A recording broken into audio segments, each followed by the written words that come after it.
Maya Jackson had always been good at noticing things other people missed. It wasn't just because she paid attention, it was because she cared. She cared about doing her job well, making sure everyone felt comfortable, and understanding what people needed before they even asked for it. That's why working as a waitress at Ocean View Bistro suited her so perfectly. It gave her a chance to connect with all kinds of people, even if only for a few moments.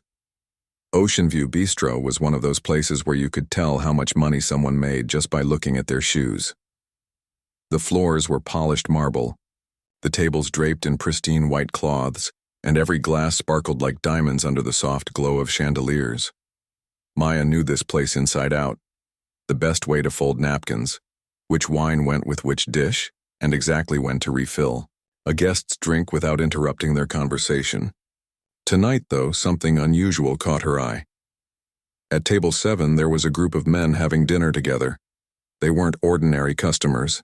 Anyone could see that. There was Richard Holden, a name Maya recognized from news articles and glossy magazines. He was tall, broad-shouldered, and carried himself with the kind of confidence that came from years of success. He wore an expensive navy blue suit that probably cost more than Maya's monthly rent. Across from him sat 3 men, visitors from China judging by their accents, who were dressed just as sharply.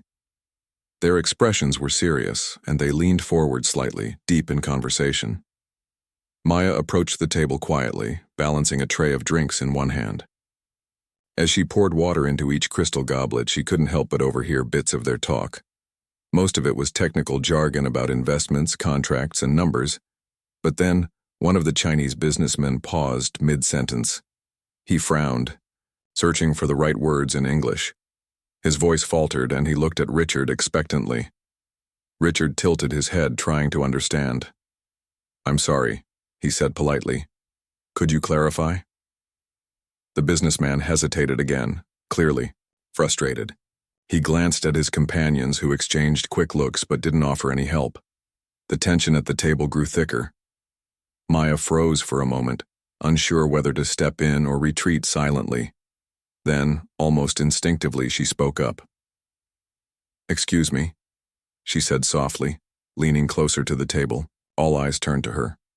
For a second she felt nervous, but she pushed through. "If I may, did you mean to say that the terms need to include a clause about intellectual property rights?" She switched seamlessly into Mandarin, repeating the sentence fluently. The room seemed to hold its breath. The businessman blinked, then nodded vigorously. Yes, exactly," he exclaimed, relief washing over his face. He continued speaking in Mandarin, explaining his point in greater detail. Maya listened carefully, nodding along and occasionally translating key parts back into English for Richard's benefit. For a few minutes, Maya became the bridge between 2 worlds. Her words flowed effortlessly, smoothing over the awkwardness and turning confusion into clarity. When the conversation finally settled, Richard broke the silence. "Thank you," he said, his tone warm but measured. "That was very helpful." Maya smiled modestly, feeling a mix of pride and embarrassment. "You're welcome," she replied simply, stepping back to continue her duties. She didn't think much of it after that, just another day at work helping people however she could. But not everyone at the table shared Richard's appreciation. Ethan Cole, a wiry man in his late 40s with sharp features and an even sharper gaze, watched the exchange with growing unease. Ethan had joined Richard's meeting as a consultant, though his real motive was to keep tabs on his rival's dealings. Seeing Maya intervene like that made him uneasy. Too many questions popped into his mind. Who was this waitress? Why did she speak such fluent Chinese? And most importantly, what else might she know? Ethan didn't say anything during the rest of the meal. Instead, he scribbled notes onto a napkin, jotting down observations about Maya's behavior and appearance. By the time dessert arrived, he had already decided that this situation required further action. Whatever secrets Maya might hold, or whatever risks she posed, they couldn't be ignored. Meanwhile, Maya finished her shift without giving the incident another thought. She clocked out, hung up her apron, and headed home, exhausted but satisfied. with how smoothly the evening had gone. Little did she know her life was about to change in ways she couldn't imagine. Maya woke up the next morning feeling unusually tired. Her feet still ached from standing all night at Ocean View Bistro, but she reminded herself that it was just another day at work. She got dressed quickly, tying her hair back into a neat ponytail, and grabbed her bag before heading out the door. As she walked to the bus stop, she replayed snippets of the previous night in her mind. The meeting at table 7, the grateful nods from the Chinese businessmen, and Richard Holden's polite, "Thank you." It had been a good shift, or so she thought. When Maya arrived at the restaurant, something felt off. The hostess greeted her with an awkward smile instead of her usual cheerful wave. A few co-workers whispered to each other as Maya passed by, glancing at her briefly before turning away. Confused, Maya made her way to the staff room to change into her uniform. Before she could even finish tying her apron, her manager called her name. "Maya, can you come to my office?" he asked, his voice flat and emotionless. She froze for a moment. Being called into the manager's office wasn't normal unless someone had done something wrong. But what could she have done? She hadn't spilled anything on a customer, forgotten an order, or caused any trouble. Still, she nodded and followed him down the narrow hallway to his cramped office. The manager gestured for her to sit, but he didn't offer her a chair right away. Instead, he shuffled some papers on his desk, avoiding her gaze. Finally, he looked up and cleared his throat. "Maya," he began, "I'm sorry to say this, but we've decided to let you go." Her heart sank. "What do you mean?" she asked, her voice trembling slightly. "Did I do something wrong?" No, he said quickly, shaking his head. "It's not about your performance. You've always been a great employee. This is coming from corporate. They said they need to cut costs, and unfortunately your position is being eliminated." Maya stared at him, stunned. "Cut costs? Since when? Everything seemed fine yesterday. Wasn't the restaurant full last night? Weren't we busy?" "I understand how this looks," the manager replied, fidgeting with a pen. "But these decisions are out of my hands. Corporate headquarters sent down the directive this morning." "But why me?"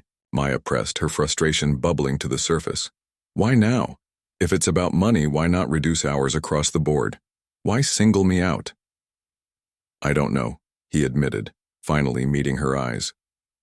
"All I can tell you is that the decision came directly from the top. There's nothing I can do." Maya clenched her fists, trying to keep her emotions in check. She wanted to argue, to demand answers, but she could see that the manager was just as powerless as she was. He handed her a folded piece of paper, an official termination letter, and told her she could collect her final paycheck at the end of the week. With that, the conversation ended. As Maya left the office, anger and disbelief churned inside her. This couldn't be happening. She had worked hard at Ocean View Bistro for over a year, earning tips and praise from customers and coworkers alike. How could they just dismiss her like this without warning? Something didn't add up. Back in the staff room, Maya changed out of her uniform for the last time. Her co-workers avoided looking at her, either out of guilt or fear of saying the wrong thing. One of them, a young waitress named Lily, approached her cautiously. "Hey, are you okay?" Lily asked quietly. Maya shook her head. "No, I'm not okay. Did you hear about this beforehand? Did anyone mention budget cuts or layoffs?"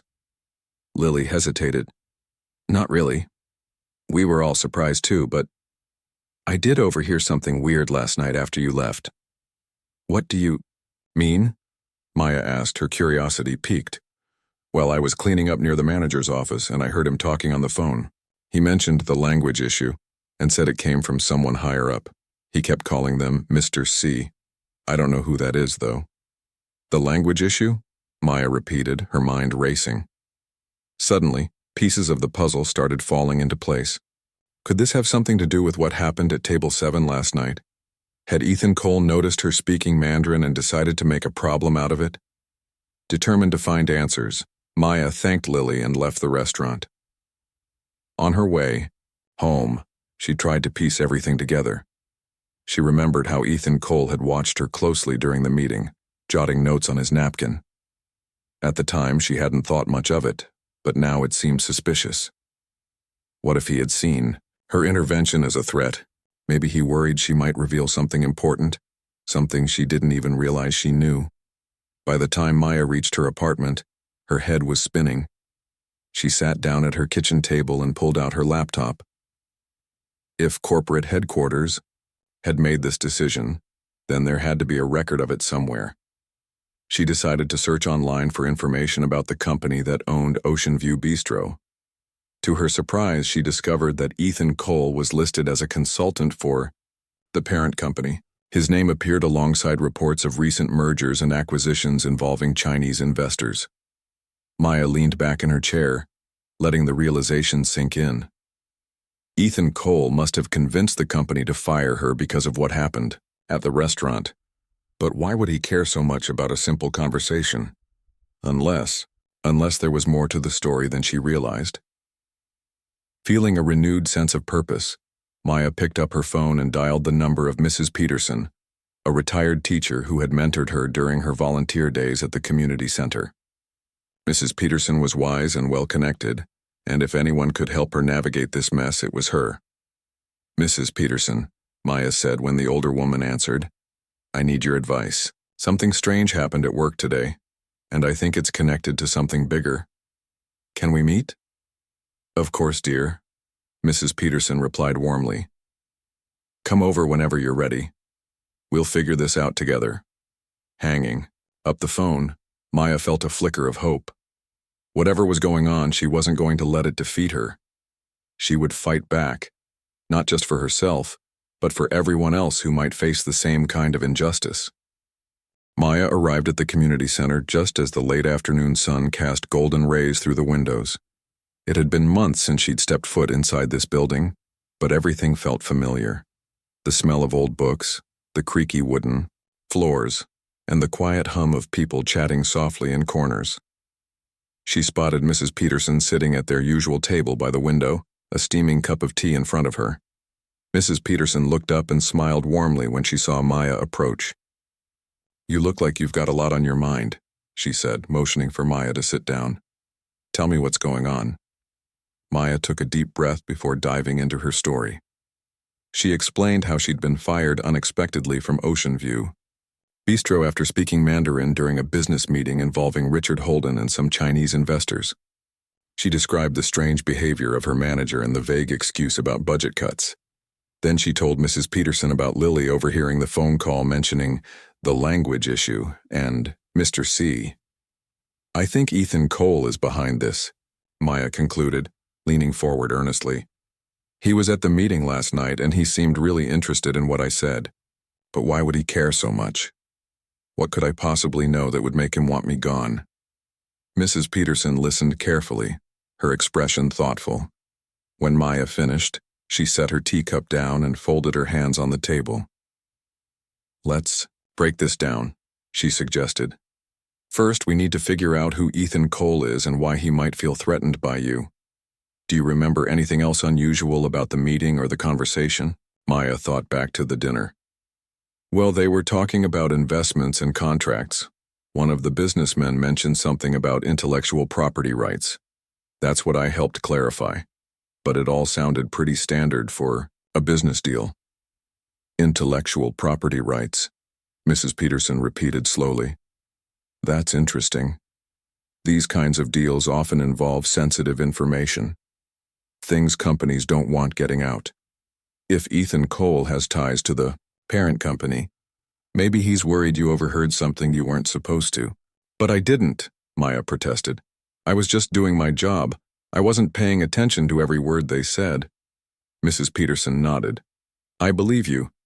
But sometimes people assume the worst, especially when big money is involved. Let's focus on gathering more evidence. You mentioned hearing about Mr. C. That could be our starting point." Over the next hour, Maya and Mrs. Peterson brainstormed ways to investigate further. They decided Maya should reach out to former coworkers discreetly, asking if anyone else had noticed odd behavior or heard rumors about layoffs. Meanwhile, Mrs. Peterson offered to use her connections to dig up information about Ethan Cole and his involvement with the restaurant chain. As they talked, Maya began to feel a sense of clarity. For the first time since being fired, she had a plan. She wasn't just a victim. She could take action. Before leaving the community center, she promised Mrs. Peterson she'd stay strong and keep her updated on any new developments. The next day, Maya started reaching out to her former colleagues. Most were hesitant to talk, fearing repercussions if they spoke out. But one person, a dishwasher named Carlos, agreed to meet her after work. They sat on a park bench near the bus station, sharing a bag of chips while Carlos shared what he knew. "Yeah, I heard something weird too," Carlos admitted. "Last week some guy came in and asked questions about the staff. He wanted to know who spoke other languages and how long everyone had worked here. I didn't think much of it at the time, but now, maybe it connects to what happened to you." "Do you remember what the guy looked like?" Maya asked eagerly. Carlos shrugged. "Not really, just a suit and tie type. Kind of slim, kind of nervous." "Why? You think he's the reason you got fired?" "It's possible," Maya replied. "Thanks, Carlos. This helps a lot." After parting ways with Carlos, Maya headed home, her mind buzzing with possibilities. Could the man Carlos described have been working for Ethan Cole? And if so, what exactly were they looking for? While Maya gathered clues locally, Mrs. Peterson made progress of her own. Through a friend who worked in corporate law, she learned that Ethan Cole had recently brokered several high-profile deals involving Chinese investors. However, whispers of unethical practices surrounded these transactions, allegations of bribery and misrepresentation. Though nothing had been proven, it was enough to raise suspicions. Armed with this information, Maya realized she had two choices: let the matter drop and move on with her life, or confront the truth head-on. Moving on might have been easier, but Maya couldn't ignore the injustice she'd faced. She owed it to herself, and to others who might find themselves in similar situations, to stand up and fight. Her resolve hardened. Maya decided to pay a visit to the corporate headquarters of the company that owned Ocean View Bistro. She knew it wouldn't be easy. They were powerful and she was just one person. But she also knew that courage wasn't about winning. It was about refusing to stay silent. With Mrs. Peterson's encouragement and Carlos's support, Maya prepared for the next step. She wrote down everything she'd discovered so far, organizing her thoughts into a clear narrative. She practiced explaining her side of the story, rehearsing until she felt confident. By the end of the week, she was ready. On Monday morning, Maya stood outside the towering glass building that housed the corporate offices. Taking a deep breath, she adjusted the strap of her bag and walked inside. She didn't know what awaited her beyond those doors, but one thing was certain.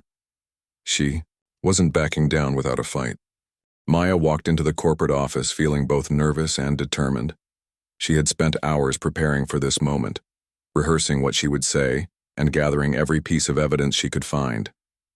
Now, standing in front of the receptionist's desk, she took a deep breath and introduced herself. "I'm Maya Jackson," she said firmly. "I used to work at Ocean View Bistro. I need to speak with someone about my termination." The receptionist looked up from her computer, surprised by Maya's assertiveness. After a brief pause, she nodded and picked up the phone. "Let me check if someone is available," she said politely. A few minutes later, Maya was escorted into a large conference room. Two executives, one man and one woman, were already seated at the table waiting for her. They introduced themselves as Mr. Grayson and Ms. Langley, senior managers within the company. Their expressions were polite, but guarded as though they weren't sure what to expect. "Thank you for meeting with us, Ms. Jackson," Mr. Grayson began. "How can we assist you?" Maya sat down across from them, placing a folder on the table. "I'm here because I believe my termination was unjustified," she explained calmly. "I was let go suddenly without any warning or explanation. When I asked questions, I discovered that it wasn't just about budget cuts, it came directly from corporate headquarters." Ms. Langley raised an eyebrow. "Corporate decisions are often complex," she said carefully. "Sometimes layoffs are necessary to keep operations running smoothly." "I understand that," Maya replied. "But this wasn't a random decision. Someone specifically targeted me, and I think it has something to do with what happened at the restaurant last week." She opened the folder and slid a stack of papers across the table. These included notes from her conversations with coworkers, screenshots of online research linking Ethan Cole to the company, and even the termination letter she'd received. Most importantly, she placed a small digital recorder on the table. "Before we continue, I want to make it clear that I'm recording this conversation," Maya said. "If you have any objections, please let me know now." Mr. Grayson and Ms. Langley exchanged uneasy glances but didn't protest. Maya pressed the record button and continued. "Last week I assisted during a business meeting at the restaurant," she explained. "One of the guests, a businessman from China, was struggling to communicate in English. I stepped in to help because I speak fluent Mandarin. That's when Ethan Cole became interested in me." The executive stiffened at the mention of Ethan's name. Maya noticed their reaction and pressed on. "Ethan Cole works closely with your company, doesn't he? He's involved in deals with Chinese investors. What I don't understand is why helping translate during a meeting made him see me as a threat." Neither executive responded immediately. Finally, Ms. Langley cleared her throat. "We're not aware of any specific actions taken by Mr. Cole regarding your employment status," she said cautiously. "However, we'll look into this matter further." Maya leaned forward, her voice steady but firm. "I appreciate that. But let me be clear. I'm not leaving until I get answers. If Ethan Cole pressured you to fire me because he thought I overheard something sensitive, then I deserve to know. And if there's something unethical happening behind the scenes, I won't stay silent." Her words hung in the air, heavy with implication. Mr. Grayson shifted uncomfortably in his seat. "Ms. Jackson, these are serious accusations," he said. "Do you have proof of any wrongdoing?" Maya hesitated for a moment before nodding. "Not yet," she admitted, "but I'm working on it. And if I find out that my dismissal was part of a cover-up, I'll take this story to the media. People deserve to know the truth." The room fell silent. Maya could see the executives weighing their options, debating how much to reveal. Finally, Mr. Grayson sighed. "Look, we'll admit that Mr. Cole did express concerns about certain interactions at the restaurant. He suggested that having someone like you, a waitress who speaks multiple languages, might pose a risk to confidentiality." "A risk?" Maya repeated, incredulous. "Because I translated a sentence about intellectual property rights? That's absurd." Ms. Langley tried to soften the blow. "It's not personal, Ms. Jackson. In high-stakes negotiations, companies take precautions to protect their interests. It's standard practice." "Well, it shouldn't be," Maya shot back. "You can't punish someone for doing their job and speaking another language. That's discrimination."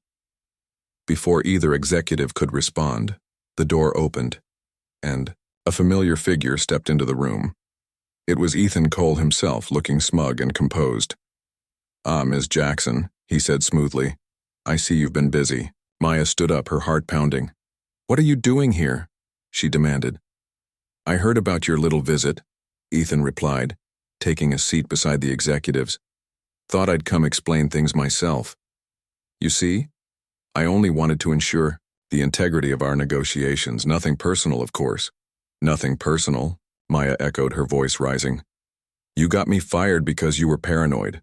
Do you even realize how unfair that is?" Ethan shrugged. "Business is complicated. Sometimes sacrifices must be made." Maya clenched her fists, fighting to keep her composure. "Fine," she said coldly. "If you won't admit what you did, maybe you'll admit this. I recorded everything you just said. If anything happens to me, or if you try to silence me, I'll release the audio publicly." For the first time, Ethan's confident facade cracked. He glanced at the recorder on the table, his eyes narrowing. "You wouldn't dare," he muttered. "Try me," Maya shot back. "I've already shared copies of this file with trusted friends and journalists. So unless you want your unethical practices exposed, I suggest you leave me alone." The room was dead silent. Ethan stared at Maya, clearly calculating his next move. Finally, he stood up, straightened his tie, and turned to leave. "This isn't over," he warned before walking out. Once he was gone, Maya turned back to the executives. "I hope you understand now why I'm not backing down," she said. "If you value transparency and fairness, you'll reinstate me and apologize. Otherwise, I'll make sure everyone knows exactly how this company operates." Mr. Grayson and Ms. Langley exchanged worried looks. For the first time, they seemed genuinely unsure of how to proceed. Meanwhile, Richard Holden had been conducting his own investigation. After learning about Maya's dismissal through social media posts, he grew suspicious of Ethan Cole's involvement. Determined to uncover the truth, Richard arranged a private meeting with Ethan under the pretense of discussing future collaborations. During their conversation, Richard subtly probed Ethan about his interest in Maya's case. At first, Ethan denied any connection, claiming ignorance. But Richard's persistence paid off when Ethan slipped up, revealing that he feared Maya might expose sensitive information related to his dealings with Chinese investors. Realizing he'd been caught, Ethan panicked and tried to bribe Maya into silence. He sent her a generous settlement offer via email, promising financial compensation in exchange for her cooperation. Instead of accepting, Maya forwarded the email to Richard and several journalists, using it as leverage to expose Ethan's misconduct. With mounting pressure from public scrutiny and internal investigations, Ethan's reputation began to crumble.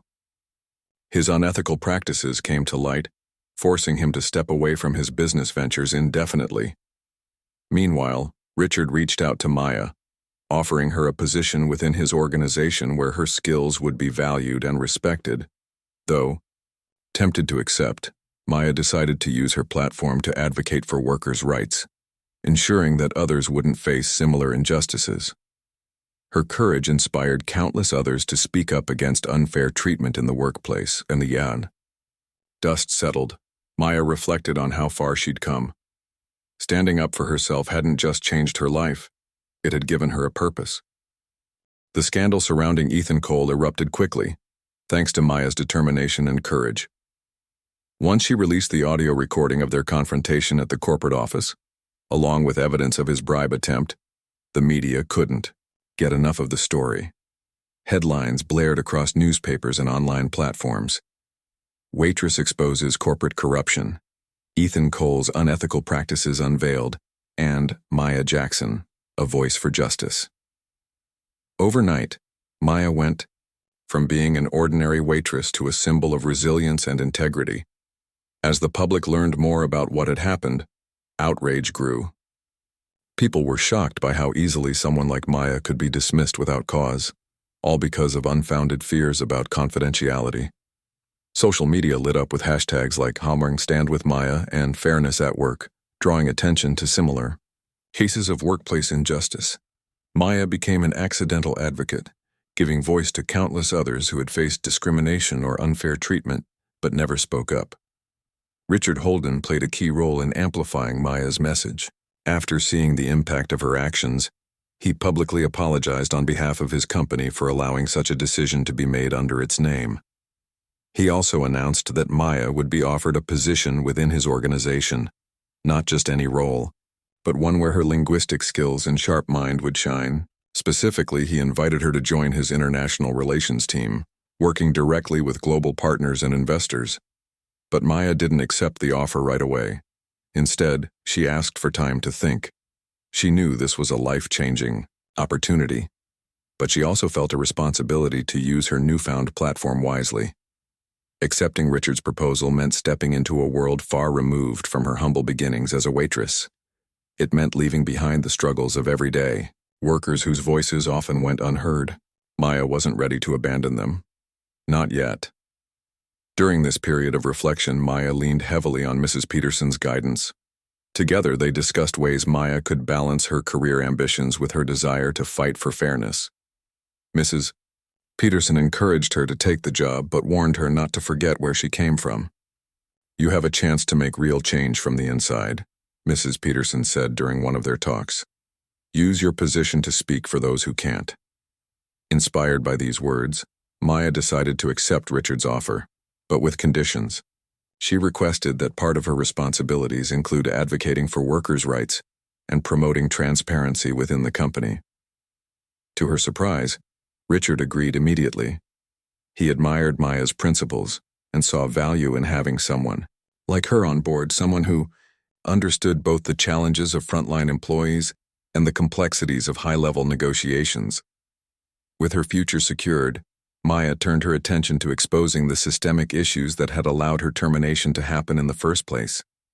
She reached out to labor rights organizations, sharing her experience and collaborating on campaigns to protect workers from unjust dismissals. She even testified before a local government committee, urging lawmakers to strengthen protections for employees in service industries.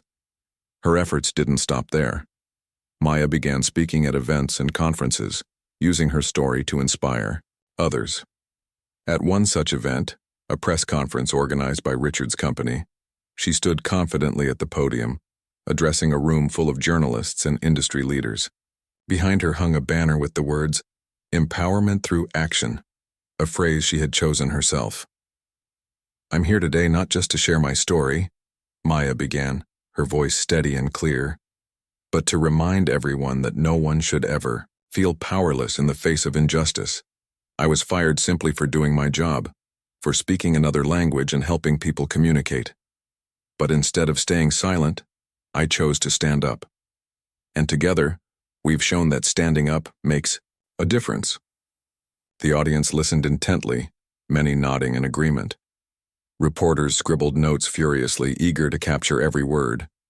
Even Richard, seated near the back of the room, looked on proudly. He had seen firsthand how much Maya had grown since that fateful night at Ocean View Bistro, and he couldn't have been prouder of the person she had become. After the press conference, Maya received hundreds of messages from people thanking her for her bravery.